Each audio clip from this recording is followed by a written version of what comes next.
Welcome to part 2 of pre-advisement. In this section, we're going to talk about the important dates that are upcoming for the spring 2013 semester.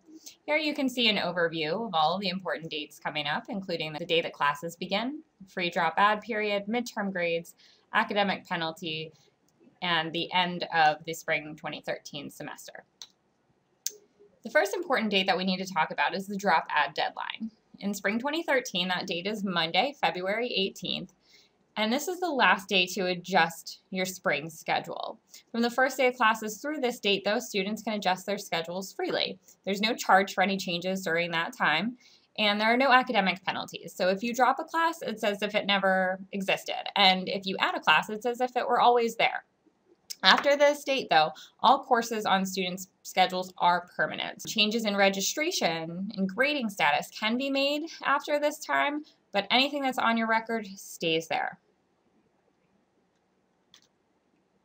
Next is midterm grading. For students who are freshmen, and that's anybody with fewer than 28 credits, midterm grades are posted in UDSIS. The midterm grades are a snapshot of how you're doing at that time and are not predictors necessarily of the final grade, but this information tries to give you a checkpoint to see how you're doing and gives you a little bit of time, 10 days, to make any decisions about your grading status in those courses. So we encourage you to check your grades right away when they post on March 22nd and to either talk with our office or talk with your faculty advisor to see if any changes are necessary. We also need to talk about the academic penalty deadline. This is a big date. This spring, it's Tuesday, April 16th, and this is the last day to make any changes in registration, grading status for the spring 2013 semester.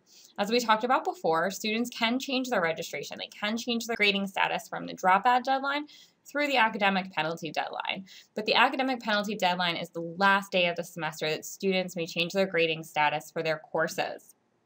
Following the academic penalty deadline, students cannot change their grading status. Our office, UAS, can consider late changes. However, they have to be due to extenuating circumstances, and students have to be able to provide documentation. So things like long-term illness and other unforeseen circumstances would be warranted, but otherwise changes cannot be considered. And specifically, changes based on academic performance alone cannot be considered after this date.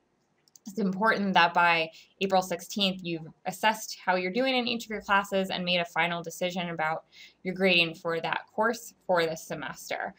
If you have any questions about grading status, changes of registration, or understanding what these dates and deadlines mean, please don't hesitate to contact UAS.